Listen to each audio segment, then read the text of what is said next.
is not Uganda. The project is Museveni and his family.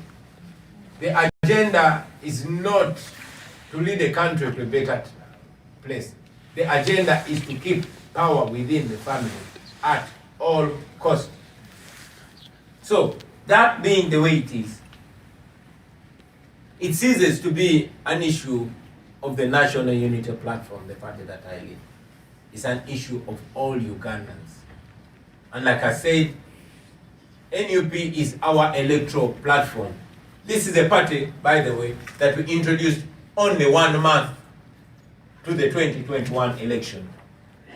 Why? Because all other opposition political parties had been paid and ordered by the regime to keep away from us because we were seen as too radical and uncompromising, and our agenda was and still is removing the dictatorship and beginning a new democratic journey for our country, Uganda. That being the way it is, it becomes, as it has always been, a matter of the people of Uganda as a whole. When this silly law was being passed the day before yesterday, the National Unity Platform, under the able leadership of Right Honorable Joel Swenyonyi, put up a moral case because that's what we could do. But the people of Uganda had to stand firm as they should and as I'm confident will. I'll give you an example of the fight against slavery. While the moral white people were in Congress trying to make a case against slavery and asserting that slavery is immoral, the likes of Harriet Tubman on the plantation had to also put an effort and communicate to all and sundry that slavery is not only immoral, but it is dangerous. Therefore, while the NUP is making a political moral case, the people of Uganda must rise and free their country. They're like two wings of a bird. One cannot flap alone, it has to work in concert. I hope I communicate to you, my brother. And also to my brother, whose accent sounds like he comes from the ghetto in Uganda. Thank you for that question. I can tell when I hear somebody speak and the 1, 2, 3 slang, they say, oh, he's not only from Uganda, he's from the ghetto. I'm so proud to find you in the University of Michigan and keep representing Uganda. How does the Muhoozi project pose a challenge to the transition? Is that what you were asking? Not necessarily, but the approach to appointing people in most of these offices, but not just people, but people who represent themselves interests and Muhoozi's interests, not basically for Uganda. People. What is your question? You say that's a statement. Yeah. So now, how does that present a challenge to the transition, and how does it inform the approach we take to remove the dictator? Thank you very much. Now the two transitions, that in itself is actually a transition from Museveni to his son, who is effectively in charge. He recently appointed one of his friends, head of media center and government spokesperson. He had his birthday and he ordered the police, the military, border riders, taxi riders to show up and run in celebration of his birthday. And indeed, when you go to his tweets, he tweeted and said, how come I did not see the former military commanders? Are you undermining me? Why didn't you show up to run and celebrate my birthday? So that is a transition from Museveni to his son. It's a transition from a pseudo-democracy, from a facade of democracy, to a reign of terror. You saw that when he distinguished himself in terror abductions and extrajudicial killings through this election, abducting people, killing people, torturing people, His father, in response, awarded him with a medal. And in his statement, Museveni's statement, he thanked him for dealing with troublemakers during the election period. This is the same person that threatened to raid Kenya, and the following day, he was promoted to 5-star general. This is the same person that after he tweeted the naked pictures of my bodyguard under torture, 2 days later, he was made Chief of Defense Forces. And he was made Chief of Defense Forces. Unlike other Chiefs of Defense Forces in the past, before he was made Chief of Defense Forces, Museveni signed an instrument that was to the effect that the powers of the Commander-in-Chief were transferred to the Chief of Defense Forces.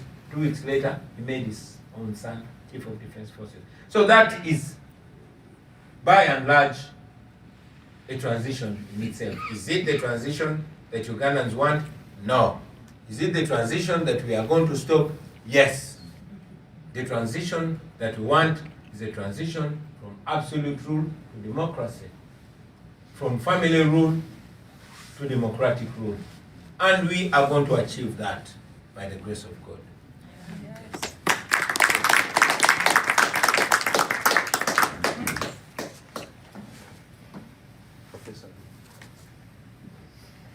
Thank you very much. So Ugandans are some of the most prolific in terms of the use of social media. And I guess that is why the president's son tweets a lot. And if you go on social media, you see a lot of Ugandans using TikTok, Instagram, as well as Twitter or X to communicate ideas. So I want to know, to what extent have you and your group also been using these platforms to communicate with or to mobilize at the grassroots level? Thank you very much. Yeah, Ugandans are using social media, and largely because it is the remaining medium of communication for Ugandans. Like all dictatorships, the media is completely usurped.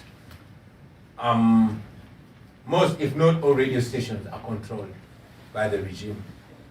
Those that dared to challenge the regime have been either closed or completely incapacitated. Majority of the radio presenters are owned by military chiefs, regime operatives, ministers, name it. And others that used to speak out don't. For example, I am not hosted on any radio or TV station in Uganda. Never mind that my voice is the most heard and my cute face is the most seen. Why? Thanks to social media. Social media has always been our way out. And the regime has not taken this lightly. This started when I rose to the occasion and became member of parliament. The regime could not stop this message from going out. So what the regime did is that they introduced a tax on social media. Yes, the first in the world, social media tax. I and many of my friends went to prison for protesting against the social media tax. No tax on the internet. You could buy your MBs, but you had to pay a tax to use Facebook or Twitter or WhatsApp or that. That did not work because the people of Uganda said, okay, we shall pay that tax, but we shall communicate. They started finding ways of going around it. The next step, and that was during the 2021 election, Facebook was the only way we were communicating. That was before the introduction of TikTok and others. Facebook was the most popular social media in Uganda. It was banned. So 6 years ago, Facebook is banned in Uganda. Why? Because it annoys General Museveni. That did not work either. Because, like I told you, Ugandans are largely young people, and with age comes with creativity. So Ugandans went around that ban, and we used VPN, and it works. So if you ever get your Facebook banned here, because it can, VPN did a good job for us. So when that, happened, General Museveni, using another member of parliament that poses to be an opposition member of parliament, introduced a law called the Computer Misuse Act. And under this law, many TikTokers, many Twips, and many bloggers are rotting in jail for communicating what the regime does not like. Never mind the fact that Museveni's son himself, who is the chief of defense forces, pictures people's wives and posts them naked.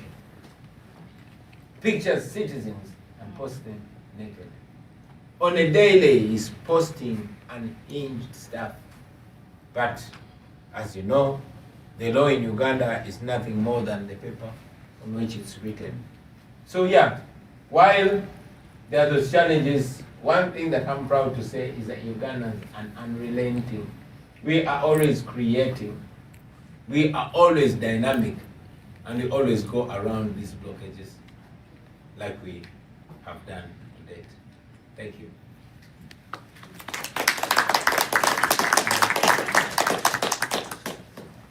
Yeah, there's a couple hands. Oh yeah, somebody already has a microphone. Please go on. Oh, Yes. okay. And then, Can you hear me?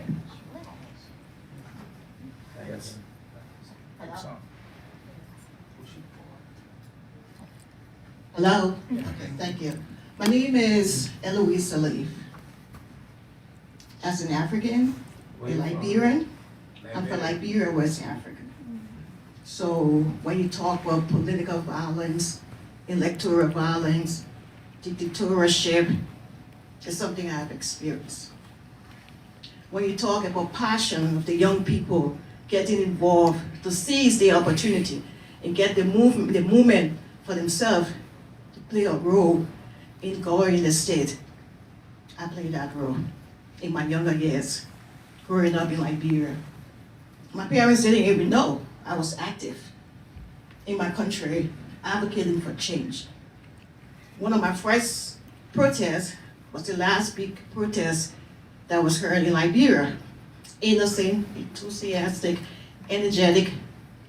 I knew I wanted something different. But that difference didn't end well. Why it's true we protest for change, the same things we talk about, like you stated, when Museveni came into power, we advocated for change. So, there's protests in Liberia. Then the Civil War, came the Civil War. I think you heard of Liberia Civil War. Yeah. Well, that didn't change anything in our country. Many of us lost loved ones. But I was fortunate to leave Liberia and come to the United States. Stay looking for that energy to fight for democracy. And living in the United States, my big brother here, Muhoozi, can attest to that. I get in contact with my immigrants community, telling them to be active while you are away from home. Know your rights as an immigrant. Know who's representing you. Vote, but still be connected to your country and people back home. And for that reason, I go back to Liberia every other year. Join political party, advocate, and participate in the election. But advocating now and leaning towards democracy is becoming so fearful. Very fearful, and having worked and still working in one of the countries in the world that I have looked up to as the greatest democracy, and seeing that as long as it's happening, my fear increases for people like you, activists in Africa, activists of political leaders in developing countries. So I have a question. And I tried to write this question down because I want to be politically correct. A question for you, it says that when you look at the present trend on the global scene with democracy, you see how it's being attacked and it's eroding. And the key actor that's carrying on this attack comes from a nation that we look up to for democracy on our continent. Uganda being no exception. So I want to ask you, are you still of the notion that democracy is universal? 1, 2, and are you willing to continue to put your life on the line for democracy in Uganda? That's my question. When you look at the global picture of how democracy is eroding now, that's the question I have for you. Thank you. If you permit me immediately respond to my sister here. Yeah. What's my view on the global trend of democracy universal, and how do I look at it? Man, oh man. I'm glad you said you want to be politically correct. I don't want to be I hate being politically correct, but I'll be cautious. Because I'm a refugee here now. I'd rather not mess with you guys. But a while ago I told you Americans that democracy, however old it is always one step away from extinction. So guard it with your life.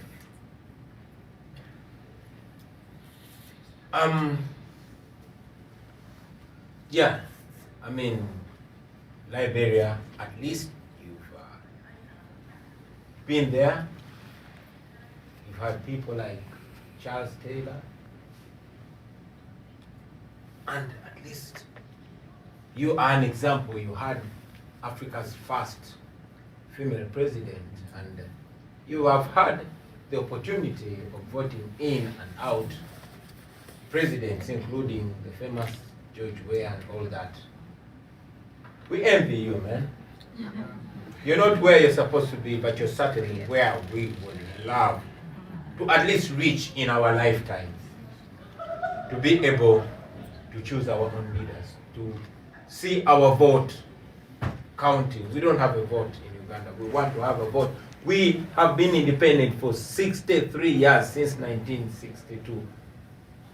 But not one president has been elected to power. They shoot their way in and they're shot out of power. We want to see an elected president by the people of Uganda in our lifetime. You mentioned it that many times it gets dangerous. Yes, it gets dangerous. Many people, many of our brothers and sisters, we don't know where they are. They don't even have names. But they were picked from home on camera. Many of my friends are in prison. Eddie Mutwe, Machete Yasin, young ladies like Olivia Lutaya, Doreen Kaija, Sauda Madada, name them. As we speak right now, there are young women that were picked, about 2 or so weeks ago. A young lady, a TikToker called Beauty, was picked from a funeral of the wife of our spokesperson who passed away when he was in prison on a trumped-up case. She was picked by the military. Up to now, we don't know where she is. So it gets tough. I'm not home. We are scattered. My young family is elsewhere. I'm here trying to advance the cause. It comes with a cost. But I can tell you, my sister, at the end of the day, that cost is worth it.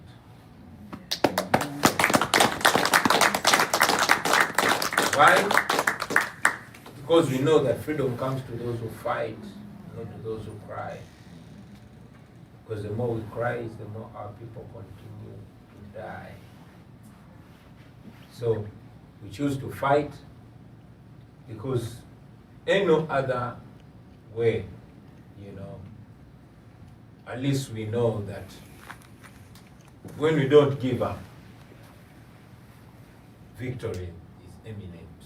More fierce evils have been overcome. Slavery was overcome. Colonialism was overcome. Apartheid was overcome.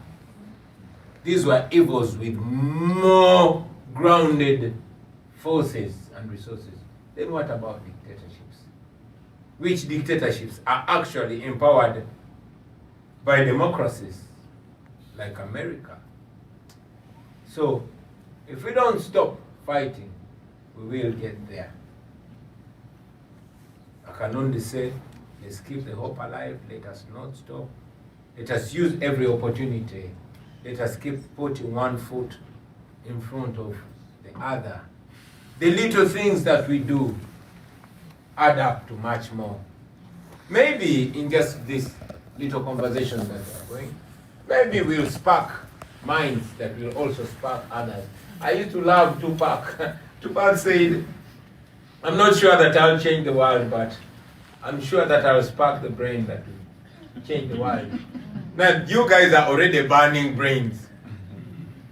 It's just to remind you of how important you are, of how effective that you are, of how much you can do more, you know, and maybe that will create a ripple effect. And before you know, we achieve what we must achieve. For as long as we don't stop, let us not look at the threat, let us look at the prize. Thank you. Yeah, so we are happy to have two more questions. All right. I have actually my first PhD advisee here at the University of Michigan is also here. I would love to give the third opportunity to him. You have to, because his research is on music and politics in Nigeria. And so I'll give the third. So 2 plus his 3. Okay. Yeah, but briefly, go ahead. Okay. Thank you very much, His Excellence, and yeah, for all the insightful aspects that you have shared. I'm glad that you touched on the dictators of Africa, Mugabe's, obviously Museveni's, and many others established the frontline states. And of course, some well-respected statesmen like Kenneth Kaunda's, Julius Nyerere's, and many, Samora Machel's, and many others were quite progressive. So my question is, what's the game plan? Because definitely you do have your own youngsters of your own generation, the likes of Chamisa. I know you're quite close to Chamisa in Zimbabwe. And the same modus operandi, I think Uganda and Zimbabwe are quite twins in a way when you talk about this politics of dictatorship, because whatever is happening in Uganda is what is happening in Zimbabwe right now, and constitutional changes, if I might be allowed to say, and many other atrocities, especially when it comes to human rights violation. So I understand that dismantling of colonialism came about due to international solidarity, regional solidarity, national solidarity, and of course the diaspora plays a very important role. So what's the game plan for you? Thank you. Thank you. What's the game plan? Oh, man. The other question. The next question. I forgot to say I'm Janet Munakamwe, UMEP scholar, African Studies Center, Western South Africa. Thank you. Hi, I'm Shakira. I'm from Uganda. My question is going to be brief. So, as we all know, not all of us, but Ugandans that are here and back home, we know healthcare system is sucks. Last summer, I got a chance to go back home, and I was shadowing at Barat Referral Hospital, where people die left and right. It was horrible. Yes, death is inevitable, but sometimes it can be avoided. but people couldn't afford 2,000 shillings, which is less than $1, to buy medical supplies. And this is supposed to be a government hospital. So my question to you, Mr. President, is, so I'm going to manifest. When you become the president or your party, which measures or policies or plans do you have for affordable and accessible healthcare for the people that can't afford it? Thank you. And let's get Joshua's also at once, and then we. Okay, thank you so much for coming to speak with us. As you know, Charles said, I'm his PhD student, so Joshua Kurobo in the School of Music, Theater, and Dance as an ethnomusicologist. But yeah, I have so many questions I'd love to ask you, but I will just ask one that's very simple. I know that you brought up this love of Bob Marley, been reading the works that Charles has written on you and your kind of early political activism, even when it was over this One Love Beach that became a very contested place. But I'm just wondering about when thinking about popular music and reggae, for example, like where did that love of Bob Marley come from? Are there other reggae artists that you're inspired by? And how does, the work that they put in with their music, and of course their own sort of political trials and tribulations, how do those sorts of things inspire your own? Because of course Bob Marley was fighting this larger gang war in Jamaica, but I mean that was kind of, that was overshadowed by what was this larger battle between, communism and, capitalism. And so I'm just wondering how some of these elements might come out in your musical work. And then if I could just add a quick one, I'm thinking about Fela Kuti, and, something similar happened between him and the military, right? Even I don't think he wasn't even really that politically inclined at the time, but he was saying things that, the military didn't like. And so of course they came to his home, they beat so many people, they threw his mother out the window. She eventually succumbed to her injuries. But I'm wondering about, because he created Zombie after that one, and it became very kind of insulting to the military. I'm wondering if you have something like that, at least musically, that's cooking, to critique those that are in the military, and in what sort of way? Because when we think about these dictatorships or these military regimes, right, it's the military, right? It really, not to say that, of course, there's not one big man behind it, but it's the military, and there are individuals in that military that can hopefully have their heads turned. Not to say that we should be hoping for a coup over the return of democracy, but is there a way to inspire people that also are seeing this guy, this son of again a rich dictator, and saying like this guy is not the one to lead us? What does he even know about military conduct and whatnot? And if you have any sort of opinions about that. Thank you.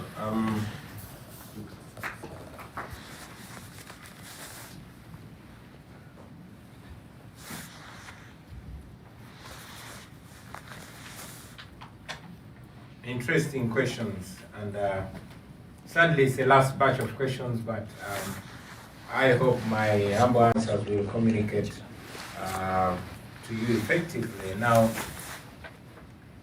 the first sister asked, what is our game plan? Maybe I should attempt your question last. Let me go from down. Let me start with the brother who asked me about the music, where I got the love of the music, of such, protest music, activist music, revolutionary music, and whether I am doing anything more of the same. Yes, I got inspired not only by Bob Marley. I mean, here I speak of Bob Marley because Bob Marley was more international. I wasn't sure people knew of people like Fela until you mentioned, glad you come from Nigeria. But people like Peter Tosh spoke truth to power. I mean, people like, without a doubt, Fela Anikulapo Kuti, amazing guy. He took so many beatings from the Nigerian military. And he spoke my mind then, he spoke my mind even before I was born, when he called them zombies. Because, I mean, these soldiers, if they're not zombies, what are they? There's a song that I sang, and it was dedicated to the soldiers. They said, Afande, I'm not fighting you, I am fighting for you. I am fighting for your children. Your children go to the same hospitals, sick hospitals as mine. Your wife will die giving birth, like many of our wives do die. You buy groceries from the same market. You know, the misrule affects you the same. But when they order you to beat me for speaking against what's wrong, for defending what is right, I don't understand you. For me, I get a little closer to these soldiers, and many of them intimate to me. And they tell you, Bobi, we are under capture. I mean, I was able to escape Uganda because many of them disagree with what's going on. And many of them were sent to arrest me, but instead they gave me information that kept me safe. So these soldiers are also captive. There's somebody who wrote and said that there are no bad soldiers, there are only bad commanders, and I agree with the writer. So it is the bad commanders. And indeed, in our effort to liberate Uganda and East Africa, we're not only liberating the people, we are liberating the soldiers and police officers too. And the first step for citizens is not to look at these police officers or military officers as enemies, but those that send them to brutalize their fellow citizens in order to keep the power of the few. Many of them, the Miriam Makebas, Eddie Grant, Hugh Masekela, you can name it. I know music is a very effective weapon against oppression. And like you heard, I introduced myself as an artist, as a musician, not as a politician. I would rather be known as an ordinary citizen. This will inspire them to know that them being ordinary citizens can actually also do what I'm doing or even better. So yes, I'm still doing music. And now that I have a little bit of safety and sanity, I'm going to hit studio again and wait for some vibes from me. Yeah. For those out there, follow me on X, Bobi Wine. Follow me on Facebook, on Instagram, and we can keep the link, we can keep communicating, we can keep inspiring each other. Of course, you talked about encouraging coups.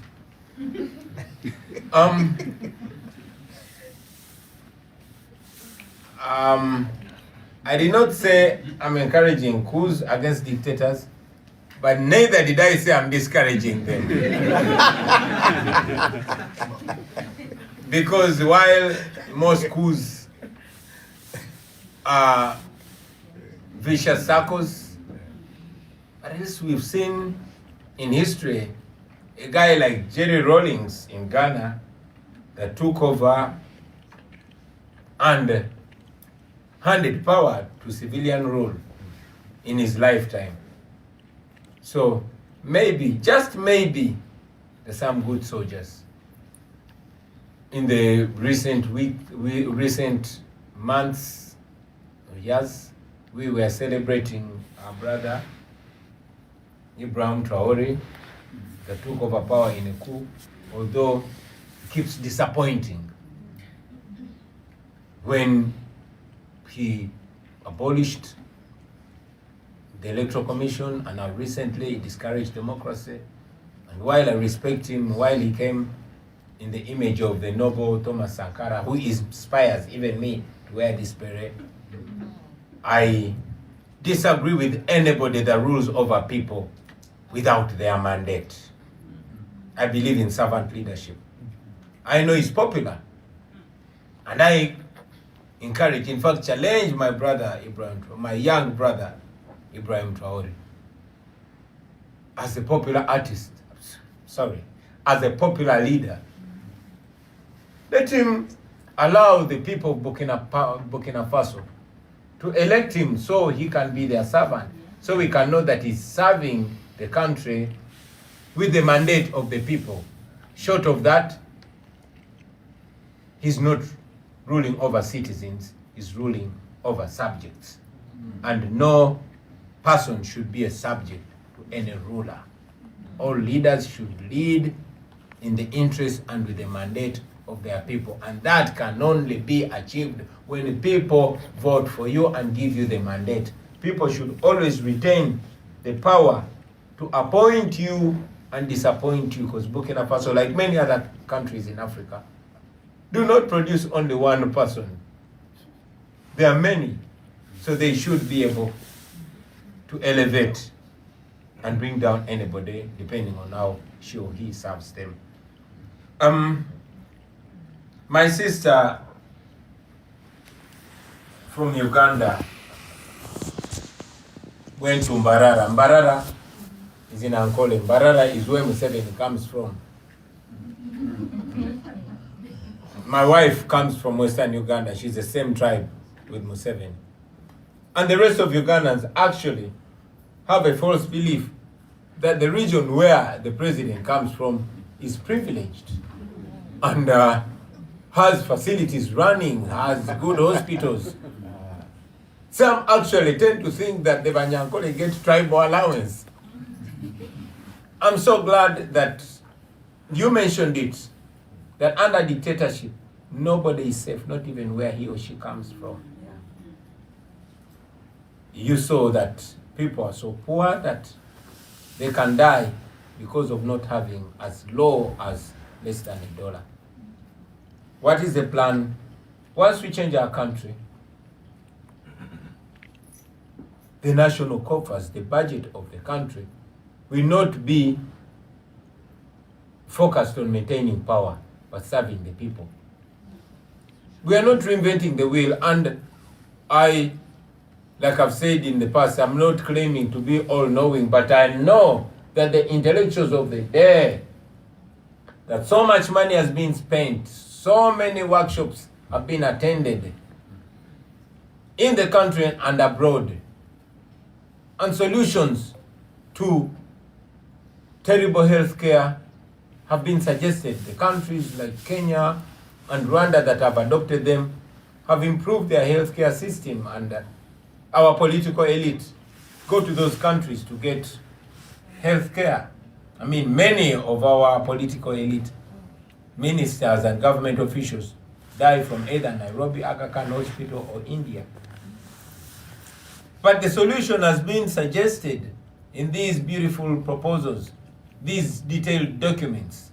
When you look at the Maputo Protocol, it was suggested that for these countries to improve their healthcare system and curb the maternal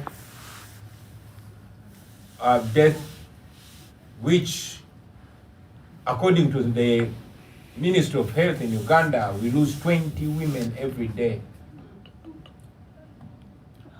during childbirth. Every day. They died yesterday, they have died today, or they will die by midnight, and they will die tomorrow. It has been like this, it is like this, and it will continue to be like this until it's changed.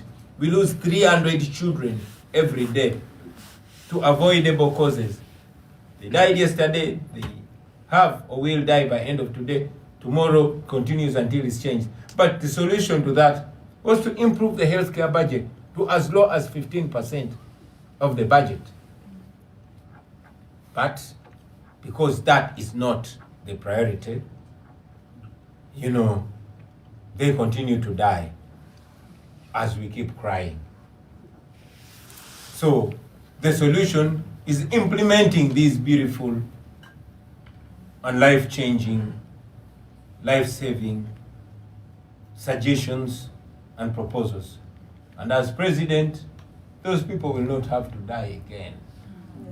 When I am president of Uganda, we will improve the budget of our healthcare system. We will pay our doctors right. We presented it in our manifesto.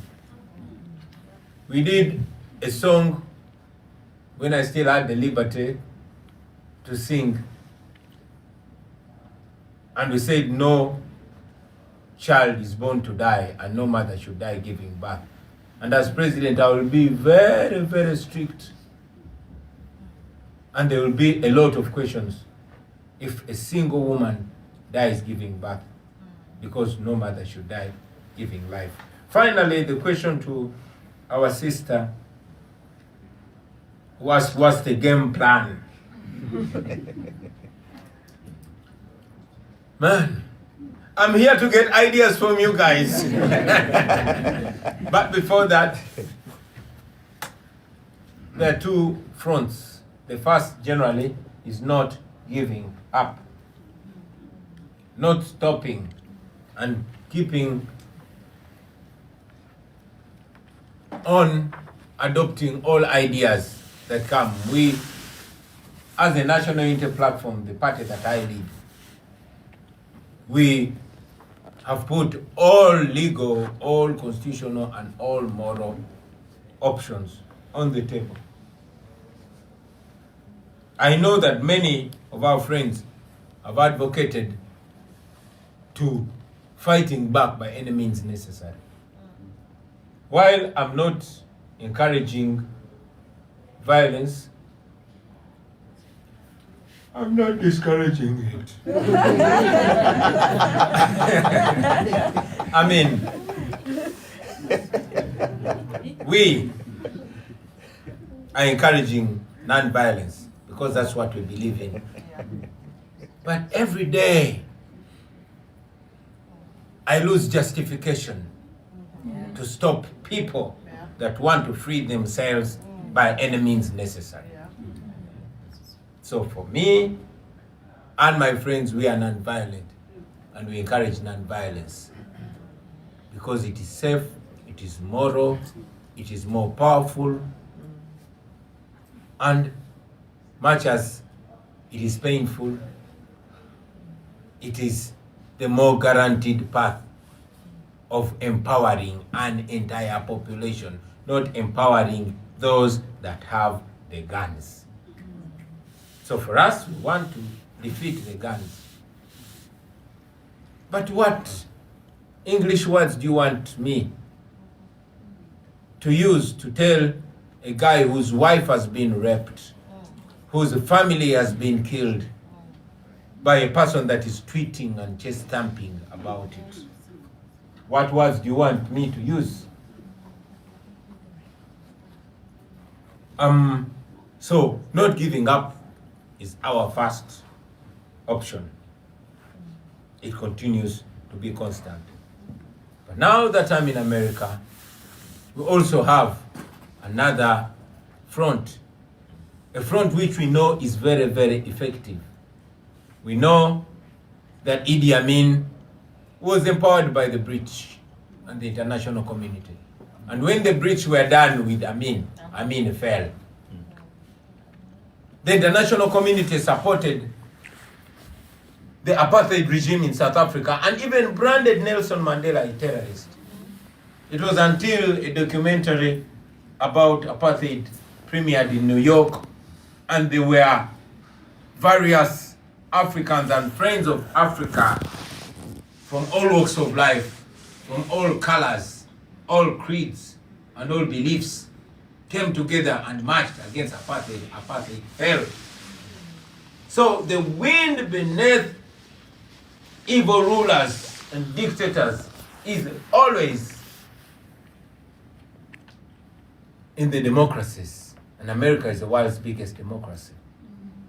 So we always come to them, and I'm here.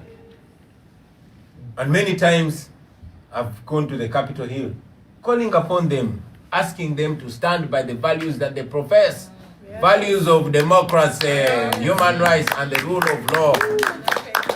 And we've told them that we are not asking them to come and save us, we are asking them to stop sponsoring our oppression. They give Museveni up to $1 billion every year. A person that they know has been in power for 40 years. If there was a dictator that has been in power for 40 years in Europe, he or she would be treated like a leper. We have not seen any officials from the free world standing shoulder to shoulder with Europe's last dictator, Lukashenko from Belarus. Why then do they stand shoulder to shoulder with Museveni? Yes. Is the standard of democracy in Africa any less? Is the standard of human rights in Africa any less? If the standard of human rights and democracy in Africa is regarded less, that is nothing less than racism.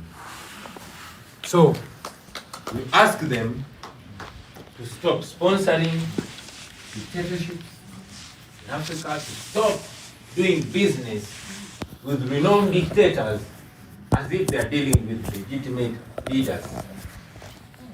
And well, I'm trying to say this in a polite way because I don't want to be misunderstood. But look in history. When Idi Amin did what Museveni is doing, he was sanctioned, he was criticized. Those that are fighting against Idi Amin, even when they were fighting violently, they were supported. My sister from Liberia, when Charles Taylor did what Museveni is doing, he was sanctioned and even arrested. Why then is Museveni and his son not arrested, or at least sanctioned? In this time and era when they have, tools like targeted sanctions against human rights violators, when they have laws like the Global Magnitsky, they can evoke them. I am not ordering them, I'm just requesting them to be the big brothers of democracy that they claim to be. Yes. Thank you very much. Power. People power. Everywhere. NUP. All right.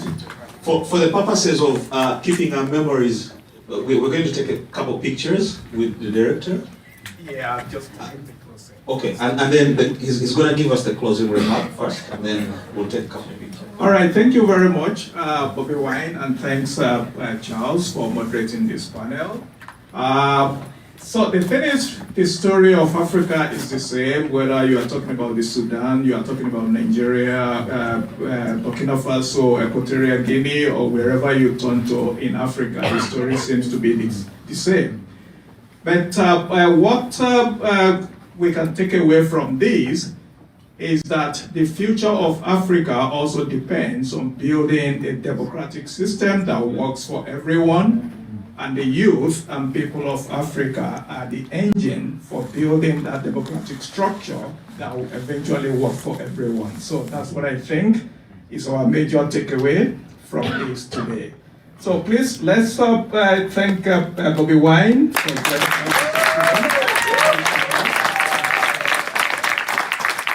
And thank you to Charles for participating in the short notice.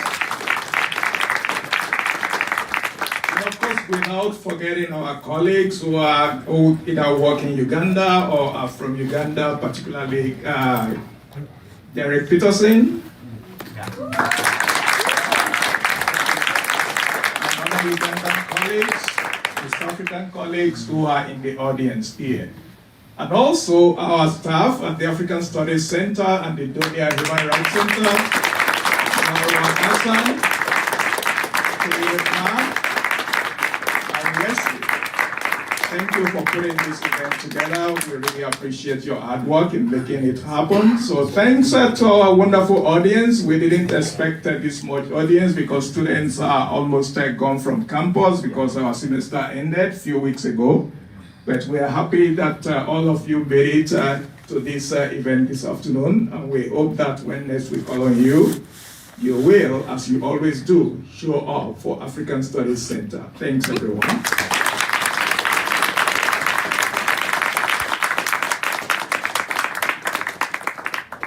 Okay, so all the members who wish, and they belong to the African Studies Center, you could take a picture here that would actually have on the website.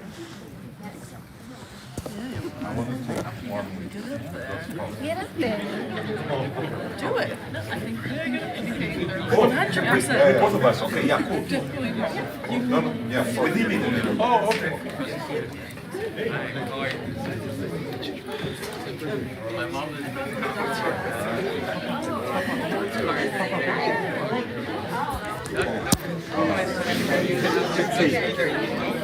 so I sent a picture asking what he thinks of what's inside. Tell me the word. The other way, the other way. All the way, all of you want. Yes, of course.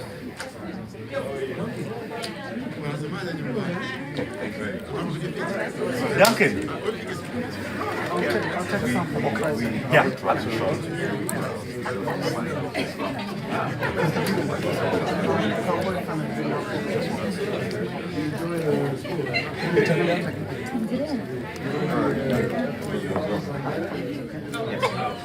I'm joining.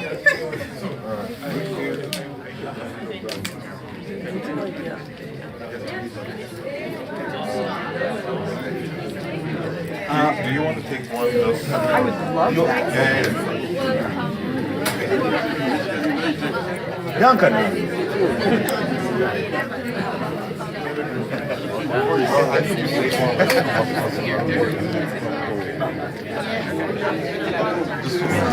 Check this out, how powerful this is. 2.2M. Oh, watching in his phone. Yeah. I got you. Very clear. You take a picture of him. Oh. Yes. Sorry, like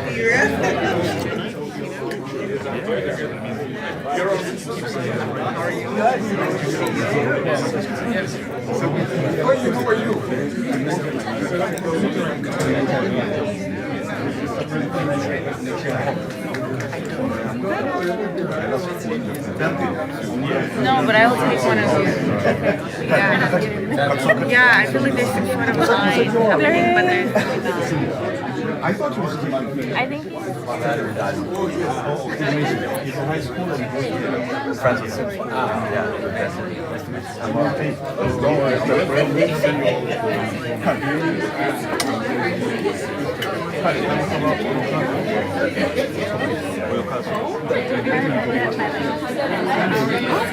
time limit. But we end at 4 before the archery. So I need to make sure I get in there. I have done this.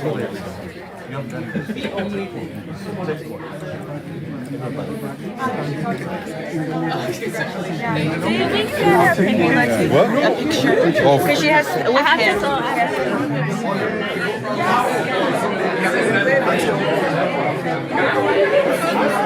After this picture, we should have everybody now come along so that we have a picture with. Please, guys, come over. Let's have a one general picture.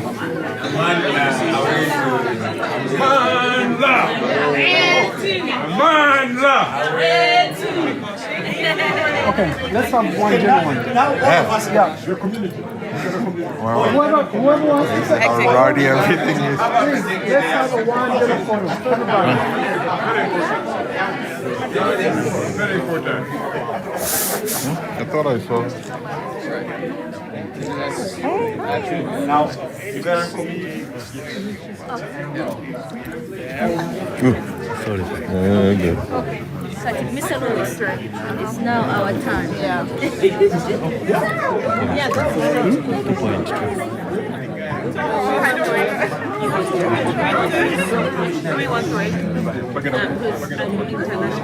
Oh, international? 727. 5875. Yeah. Let me take a picture real quick. Like, discouraging because it is technically this real army wing of the Nigerian labor movement, right? So it's well, I mean, it's looks good. Thank you so much. Now I need a picture for all of us. All of us. All of us. So who is? And everybody come. The short ones you can come to the front, the tall ones at the back. All right. Ladies at the front. Hello, Mama. Hi. Gentlemen at the back. Everybody, let's get together. Let's get together for one big photo. Oh my goodness. Yes. Let's get together for one big photo. Bruno, ate ziondesewa. Ready? So, Could you take us? Thank you, Professor. So koleke. One big photo. People power. Our power. People power. People power. Our power. People power. Wait a minute. People power. Our power. Oh, one more.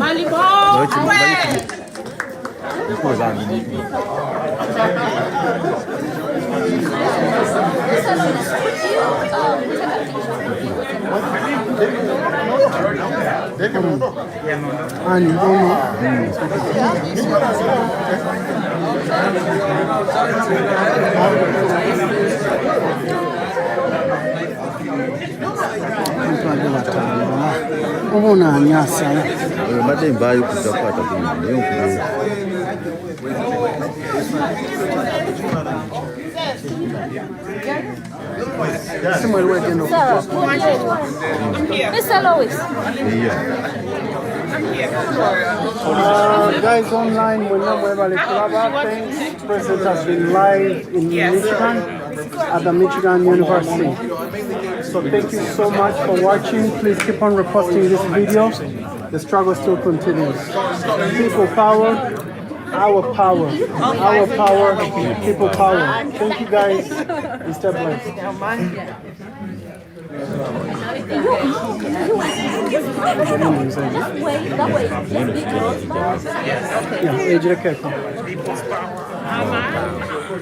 People power.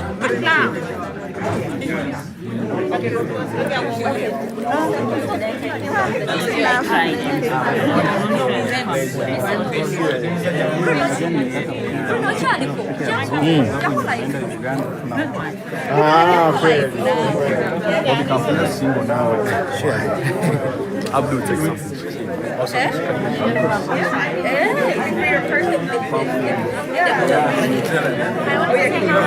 My name's Kaya. I'm also Liberian. So we were talking. What are you mean? Kaya. Kaya. When you talk like, I know that much. It's okay.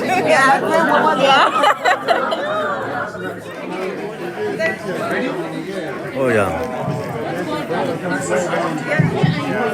Yeah, hello, comrades.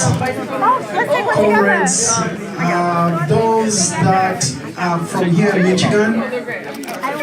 Yeah, I've been asked a question about the People Power movement here in Michigan. Sure. So we have a chapter. That is a Michigan chapter. So those who wish to join us, please feel free to get information. So you put a video nenga tuse kai. Kubanga. Yes, sir. Mukolo no kumekinga shwan kati buli kimu kijjudde taata.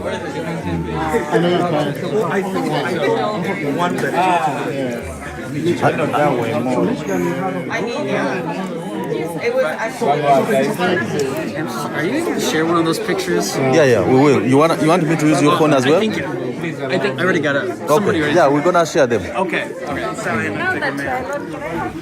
What's wrong here? Oh, I'm sorry. What is me? Okay, hold on. Thank you guys. Thank you guys.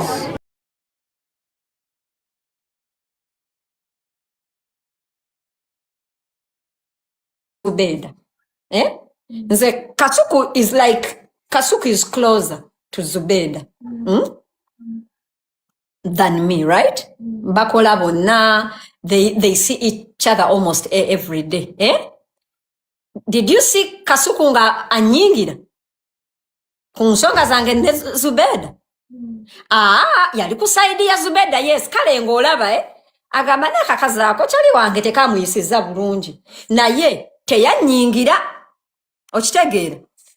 Naye olaba Kasuku ajja nagamba Kasuku has issues with Mama Fina that he has not yet said. That is why ensonga we yajja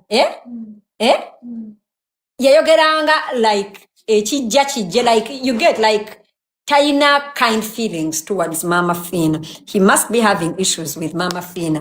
Zebat tatugamba. Olaba Kasuku tavumanga Junior.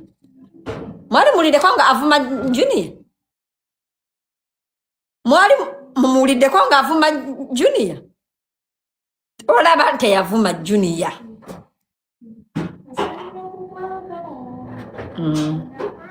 Naye aina ensonga ze, that's why yali triggered. That's why yali triggered ndowooza nayogera bw'atyo. Naye sebo kyamugamba mbu teyamalayo. Teyamalayo naye kusoma.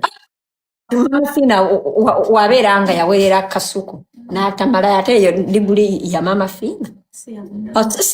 Yagwayo. Oba namukasa yamalayo.